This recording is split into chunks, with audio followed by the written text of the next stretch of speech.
Hello વિદ્યાર્થી મિત્રો, ધોરણ 12ના ફિઝિક્સના વિડીયો લેક્ચરમાં આપ સૌનું હાર્દિક સ્વાગત છે. તો લાસ્ટ વિડીયો લેક્ચરની અંદર આપણે એ જોયું કે ભાઈ ન્યુક્લિયર રિએક્ટર જે છે, બરાબર, તો એ ન્યુક્લિયર રિએક્ટર કેવી રીતે કામ કરે, બરાબર છે, અને એની અંદર જે છે એ કઈ રીતે આપણે ન્યુક્લિયર ઉર્જા, બરાબર છે, એટલે કે જે વિખંડન દ્વારા મળતી ઉર્જા જે છે એને આપણે વિદ્યુત ઉર્જામાં કઈ રીતે ફેરવી શકીએ, બરાબર છે. તો બેઝિકલી જે છે એ આપણને ખ્યાલ છે કે ભાઈ વિખંડન જે છે, તો આપણને ખ્યાલ છે કે ભાઈ યુરેનિયમ જે છે, યુરેનિયમના આપણે અલગ અલગ વિખંડનના તબક્કા જોયા હતા અને એ જોયું હતું કે જ્યારે યુરેનિયમ જે છે એના ઉપર આપણે થર્મલ ન્યુટ્રોન જે છે એનો આપણે જ્યારે મારો ચલાવીએ છીએ ત્યારે આ થર્મલ ન્યુટ્રોન જે છે એમાંથી જે બીજા ઘણા બધા થર્મલ ન્યુટ્રોન જે છે એ શું થશે, ઉત્સર્જિત થશે અને સાથે સાથે જે નિપજ ન્યુક્લિયસ છે એ નિપજ ન્યુક્લિયસ આપણને પ્રાપ્ત થાય. અને આ જે અલગ જે બીજા ત્રણ જે છે એ ન્યુટ્રોન જ્યારે રિલીઝ થાય તો બેઝિકલી એની જે ઉર્જા જે છે એ 2 મેગા ઇલેક્ટ્રિક વોલ્ટ જેટલી હોય છે. અને આ જે એક વિખંડન સાયકલ છે, તો એ એક વિખંડનના સાયકલ દીઠ જે છે એ આપણને 200 મેગા ઇલેક્ટ્રિક વોલ્ટ જેટલી શું આપે, એનર્જી પ્રોવાઈડ કરે. અને આ જે એનર્જી છે એને વિદ્યુતમાં કન્વર્ટ કરવા માટે જે આખી પ્રોસેસ છે, જે આખું જે સાધન કહીએ તો, અથવા તો જ્યાં એને આપણે જે ન્યુક્લિયર વિખંડન ઉર્જા છે એમાંથી વિદ્યુત ઉર્જામાં કન્વર્ટ કરીએ, એ આખી જગ્યાને આપણે ન્યુક્લિયર રિએક્ટર કહીએ, બરાબર. અને એની જે આખી સિસ્ટમ છે એ આપણે જે છે એનો આપણે લાસ્ટ વિડીયો લેક્ચરની અંદર જે છે એ અભ્યાસ કર્યો હતો, બરાબર. હવે આમાં અમુક જે બાબતો જે છે એ આપણે ખાસ જોવાની રહેશે. તો એમાં જે પહેલી છે એ જે છે એ છે મલ્ટીપ્લેક્શન ફેક્ટર, બરાબર છે. તો મલ્ટીપ્લિકેશન ફેક્ટર, બરાબર, જેને કેપિટલ કે પણ કહેવાય, બરાબર છે. તો કેપિટલ કે જે છે એને ગુજરાતીમાં ગુણક અંક પણ કહેવાય, બરાબર છે. તો જે મલ્ટીપ્લિકેશન ફેક્ટર જે છે એ એકચ્યુઅલી શું છે, તો કે જે વિખંડન દરમિયાન ઉત્પન્ન થતા ન્યુટ્રોનની સંખ્યા છેદમાં આપાત કરતા ન્યુટ્રોનની સંખ્યા, બરાબર. તો આ રેશિયો જે છે એ આપણે ખાસ જાળવી રાખવાનો છે, બરાબર. માની લ્યો કે અગર કેનું મૂલ્ય 1 છે, બરાબર, એનો મતલબ જેટલા તમે આપાત કરો છો એટલા જે છે એ તમારા ઉત્પન્ન થાય છે, એટલે કે ઉત્સર્જિત થાય છે. તો એ દરમિયાન કે જે છે એ શું હશે, 1 હશે. તો જે ન્યુક્લિયર રિએક્ટર છે તો એ જે છે એ ક્રિટિકલ અવસ્થામાં છે એમ કહેવાય,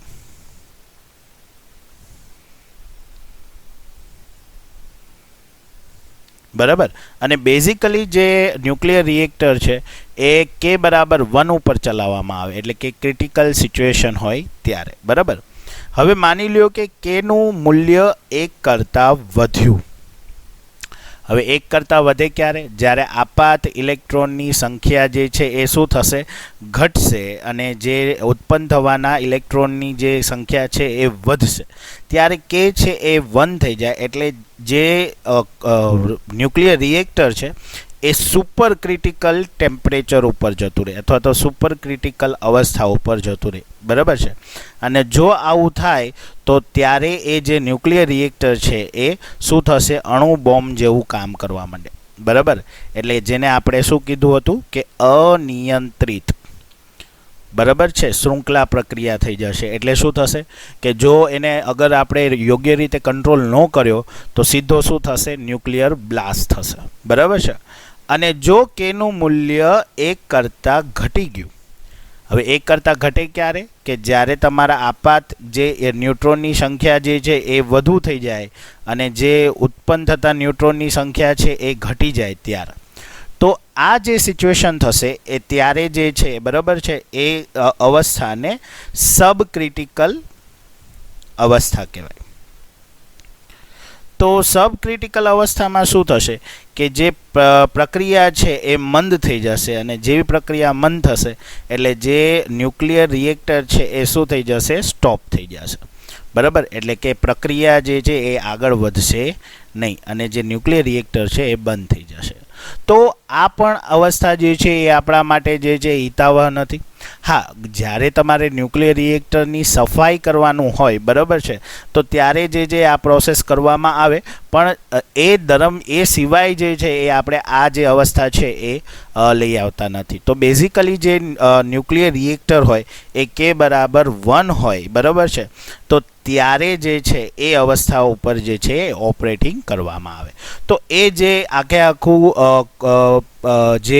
આખી જે પેરામીટર છે કે જેના ઉપર રિએક્ટર જે છે ચલાવવામાં આવે, તો એ પેરામીટરને આપણે મલ્ટિપ્લિકેશન ફેક્ટર એટલે કે ગુણક અંક K કહીએ છીએ. બરાબર, તો ઘણી વખત અગર ટ્વિસ્ટ કરીને પૂછવું હોય તો તમને પૂછાઈ શકે કે ભાઈ ગુણક અંકનો યુનિટ શું થાય. તો બેઝિકલી જે છે યુનિટલેસ છે, બરાબર, એનું પરિમાણ નથી, એટલે પરિમાણ રહિત રાશિની અંદર જે છે એ આવશે.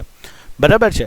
તો હવે જ્યારે પણ આપણે વાત કરી કે ભાઈ ઉત્પન્ન થતા ન્યુટ્રોન અને જે આપાત થતા ન્યુટ્રોન જે છે, તો એને કંટ્રોલ કરવા માટે જે છે એ નિયંત્રિત સળિયાનો, બરાબર છે, તો નિયંત્રિત સળિયાનો ઉપયોગ કરવામાં આવે. અગર તમે જો લાસ્ટ વિડીયો લેક્ચર જે છે એ જોયો હશે, તો એ લાસ્ટ વિડીયો લેક્ચરની અંદર જે છે એ તમને સમજાવેલું છે કે ભાઈ જે કંટ્રોલ રોડ્સ હોય, બરાબર, તો કંટ્રોલ જે રોડ્સ છે એનું કામ શું છે, તો કે જે ન્યુટ્રોનની સંખ્યા છે એને કંટ્રોલ કરવાની. બરાબર છે, તો એ કઈ રીતે થાય, તો કે એના માટે જે છે એ કેડમિયમ અને જે બોરોન છે એનો સળિયાનો યુઝ કરવામાં આવે, જેથી કરીને શું થશે, એ ન્યુટ્રોનનું શું કરે છે, શોષણ કરશે. બરાબર, અને આ રીતે એ શું કરશે, જે પ્રક્રિયા છે તો એ પ્રક્રિયાને એ શું કરશે, નિયંત્રિત કરશે. બરાબર, તો આ રીતે જે ન્યુક્લિયર રિએક્ટર છે તો એની અંદર ખાસ કરીને જે મેઇન 2 પેરામીટર છે, તો એ 2 મેઇન પેરામીટર જે છે એ આ છે. બરાબર, એક તો મલ્ટિપ્લિકેશન ફેક્ટર અને એક નિયંત્રિત સળિયાઓ છે. બરાબર છે, તો એના રિલેટેડ ઘણી વખત જે છે એ તમને MCQ જે છે એ પૂછાય છે. ઓકે, તો બેઝિકલી જે છે એ આ રીતે આખું જે ન્યુક્લિયર રિએક્ટર છે એ આખું જે છે એ ટોપિક મોસ્ટ IMP છે. બરાબર છે, તમારે એની બેઝિક જે વર્કિંગ જે છે અને એનો જે પ્લાન્ટ છે એ આખો કઈ રીતે કામ કરે એ તમે લાસ્ટ વિડીયો લેક્ચરમાં જોઈ જ ગયા હતા. બરાબર, પણ અમુક જે મુદ્દાઓ હતા જે આ વિડીયો લેક્ચરમાં કવર કરવાના હતા, તો એ જે છે એ આપણે જોયું. હવે આ ચેપ્ટરનો જે છે લાસ્ટ ટોપિક જે છે એ આપણે ડિસ્કશન કરીએ. તો લાસ્ટ ટોપિક જે છે એ એવી રીતે છે કે જે સૂર્ય અને અન્ય તારાઓ છે, બરાબર, તો એ અન્ય તારાઓની અંદર જે ન્યુક્લિયર સંલયનની જે પ્રોસેસ થાય છે, બરાબર છે, તો એ ન્યુક્લિયર સંલયનની પ્રોસેસ જે છે એ સમજવાની છે. બરાબર, અગર તમે બોર્ડના સિલેબસની અંદર જોશો તો બોર્ડના સિલેબસમાં એ લોકોએ એમ કીધું છે કે ભાઈ સૂર્યની જે છે એ સૂર્યની જે સંલયનની પ્રક્રિયા છે એ આપેલી છે, પણ તારાઓની જે સંલયન પ્રક્રિયાઓ જે છે એ ટોપિક કાઢી રાખ્યો છે. બરાબર, તો બોર્ડના અગર અકોર્ડિંગ આપણે વાત ના કરીએ તો આપણા માટે બધી જ વસ્તુઓ મોસ્ટ ઇમ્પોર્ટન્ટ છે. બરાબર, અને એટલા માટે આપણે બધી વસ્તુઓને જે છે એ એઝ અ નોલેજ પર્પઝ જે છે એ આપણે જોશું. તો સૂર્ય અને જે અન્ય તારાઓ છે તો એની અંદર જે સંલયનની પ્રોસેસ થાય છે, બરાબર છે, તો એની અંદર મુખ્યત્વે જે છે એ જે આખું ચક્ર છે એ આખા ચક્રને પ્રોટોન સાયકલ કહેવાય. બરાબર, એટલે કે પ્રોટોન ચક્ર. તો ઘણી વખત જે છે એ આપણને આ રીતે પણ ક્વેશ્ચન પૂછાઈ શકે કે ભાઈ પ્રોટોન ચક્ર એટલે જે છે એ શું થાય. બરાબર, તો બેઝિકલી તમારે જે એક આખી પ્રોસેસ યાદ રાખવાની છે કે જે રીતે તમે યુરેનિયમનું વિખંડન યાદ રાખ્યું હતું, તો એ જ રીતે તમારે પ્રોટોન ચક્ર પણ યાદ રાખવાનું છે. તો કે કઈ રીતે, તો બેઝિકલી જે છે એ હાઇડ્રોજન જે છે તો એ 2 હાઇડ્રોજન જ્યારે ભેગા થશે ત્યારે એ હાઇડ્રોજનનો સમસ્થાનિક, બરાબર છે, એટલે H2 જે છે એ બનાવશે અને સાથે સાથે એ જે છે એ ઇલેક્ટ્રોન અથવા પોઝિટ્રોન જે છે એ અને પ્લસ જે ન્યુટ્રિનો છે એ રિલીઝ કરશે અને સાથે સાથે 0.42 મેગા ઇલેક્ટ્રિક વોલ્ટ જેટલી ઉર્જા પણ ઉત્પન્ન કરશે. બરાબર. હવે આ જે પ્રોસેસ છે એ એકચ્યુઅલી 2 વખત થાય. બરાબર છે. તો આ 2 વખત કઈ રીતે થાય તો કે એ આખી પ્રણાલી જે છે એ 2 વખત રિપીટ થાય. હવે આ જ્યારે 2 વખત રિપીટ થશે તો એક વખત એની અંદરથી પોઝિટ્રોન રિલીઝ થતું હોય અને એક વખત એની સાથે ઇલેક્ટ્રોન રિલીઝ થતો હોય. તો એ જે પોઝિટ્રોન અને ઇલેક્ટ્રોન જે છે એ ફરીથી પ્રક્રિયા કરશે. બરાબર. આ રીતે અને જે છે એમાંથી શું રિલીઝ કરશે તો કે ભાઈ ગામા રેડિયેશન.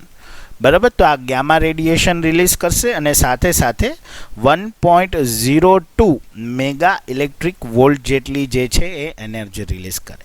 આ પણ ફરીથી શું થતું હોય 2 વખત જે છે એ સાયકલ રિપીટ થતી હોય. બરાબર છે.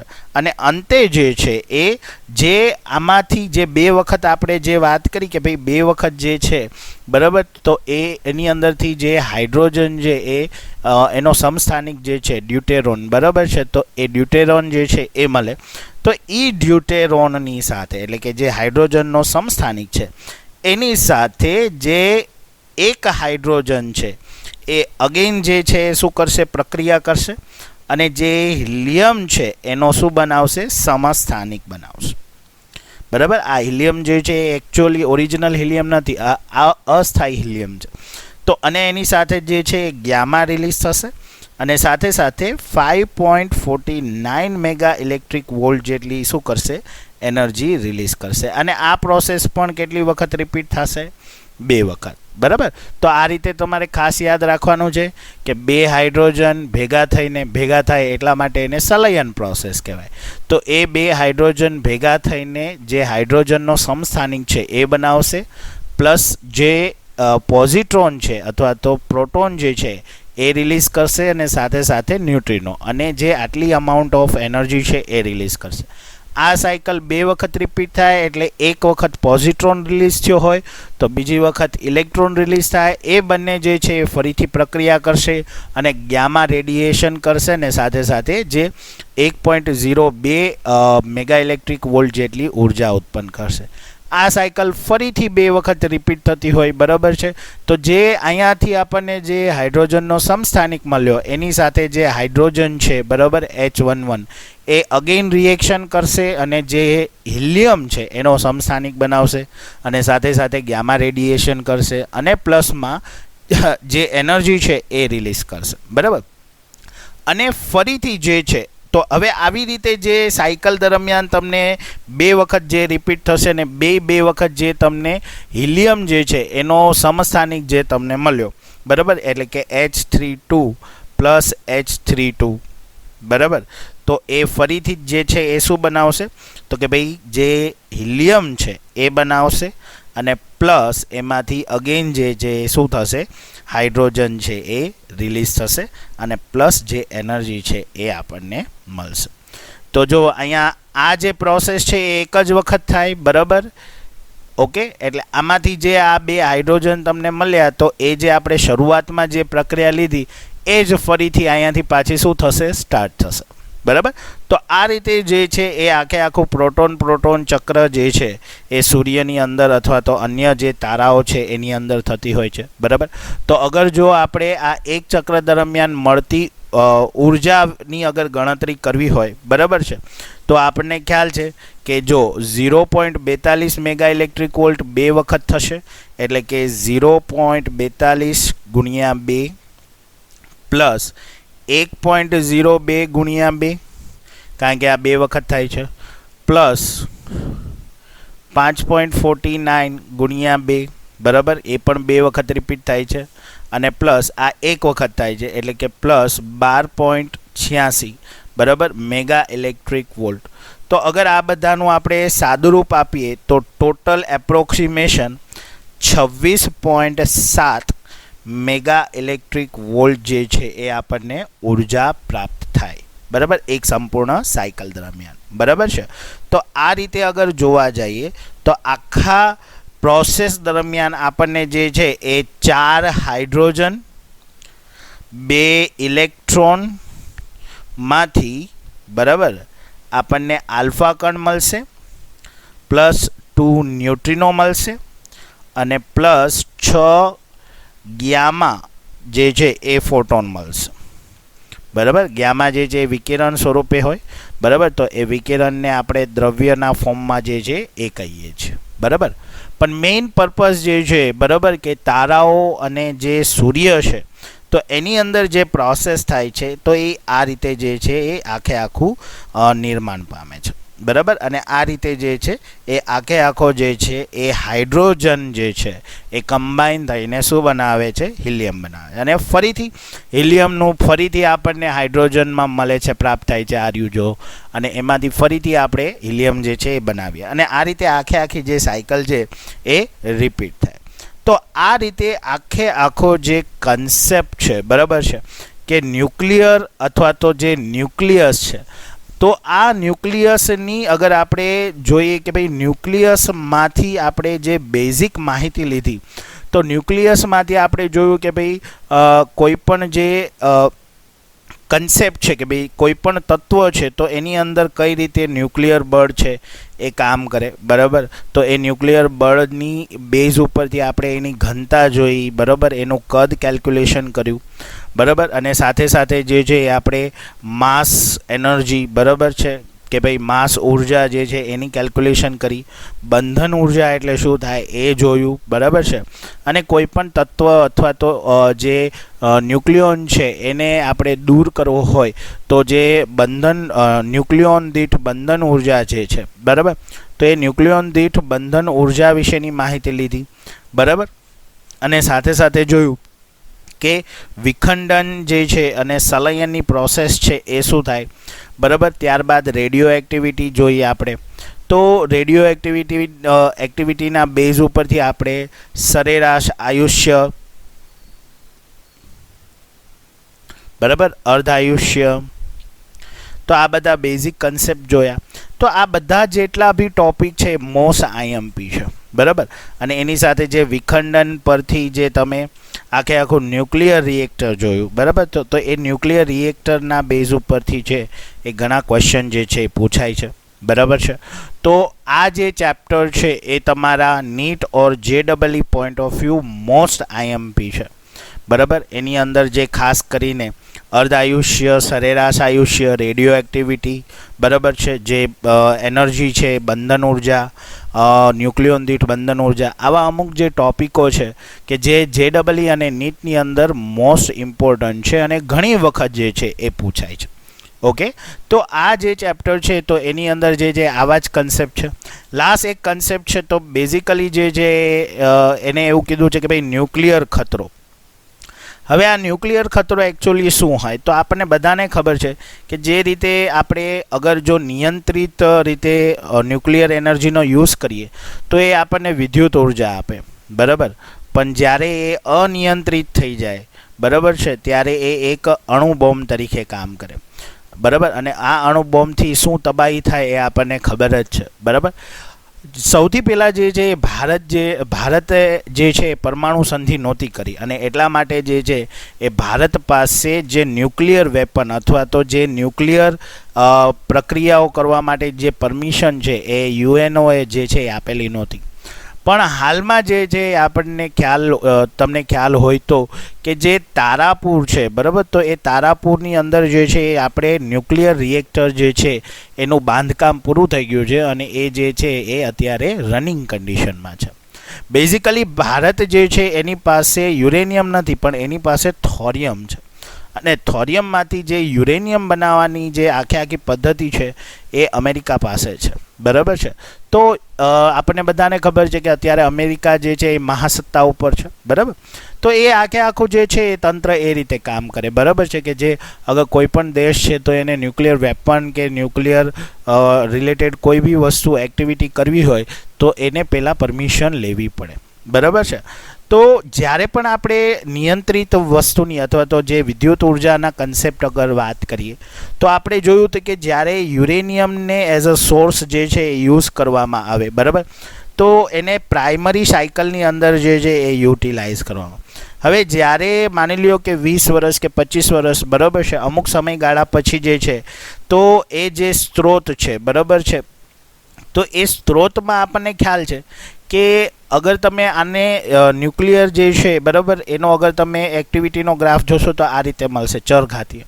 એનો મતલબ સમય જતાં છે જે છે એ ન્યુક્લિયર એનું જે રેડિયો એક્ટિવિટી છે એ મહદ અંશે શું થશે, ઓછી થશે, પણ નષ્ટ નહીં થાય બરાબર છે. તો એટલા માટે એનો જે વેસ્ટેજ નીકળે બરાબર, જે થોડો ઘણો ભાગ રહી ગયેલો હોય તો એને આપણે જે છે એ શું કહીએ તો કે ભાઈ ન્યુક્લિયર કચરો કહીએ બરાબર, એટલે કે વેસ્ટેજ. હવે આ વેસ્ટેજનો નિકાલ જે છે ઘણી બધી અલગ અલગ મેથડથી થાય. તો કે ભાઈ જમીનમાં જે છે એ ઊંડાણ સુધી જે છે એને દાટી દેવામાં આવે બરાબર છે, અથવા તો જે સમુદ્ર તલ છે તો એ સમુદ્ર તલમાં એઝ અ કેપ્સ્યુલ બનાવીને શું કરી દે, એક કન્ટેનર હોય તો એ કન્ટેનરની અંદર એને મૂકીને છે એ સમુદ્રના તટ સુધી જે છે મોકલી દેવામાં આવે. આખું સીલ પેકિંગ હોય એટલા માટે જે દરિયાઈ જીવો છે એને નુકસાન ના કરે, પણ હા અમુક અંશ સુધી અગર આપણે જે છે દરિયાની ઊંડાઈ જે છે એ માપેલી નથી તો દરિયાની ઊંડાઈના અંદર જે ઘણી વખત શું થતું હોય કે આવા જે ન્યુક્લિયર કચરાના હિસાબે જે રેડિયેશન ફેલાય તો એ રેડિયેશનના હિસાબે અમુક એવા જે ક્રિએચર મતલબ અમુક એવી જે સૃષ્ટિ છે જેને આપણે જોઈ પણ નથી તો એ જે છે એની ઇફેક્ટ જે છે આપણને દેખાય.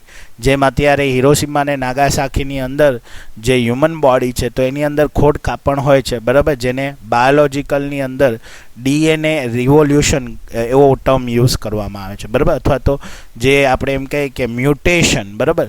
તો એ મ્યુટેશન શું છે તો કે જે DNAનું સ્ટ્રક્ચર છે એમાં ડ્યુ ટુ રેડિયેશન મતલબ રેડિયેશનના હિસાબે શું થાય કે અમુક જે આખી રચના છે એ ફેરફાર થઈ જાય અને એના હિસાબે જે ખોડ ખાપણ જે છે એ શરીરમાં જોવા મળે બરાબર છે. તો એ મ્યુટેશન જે છે એને કહેવાય બરાબર.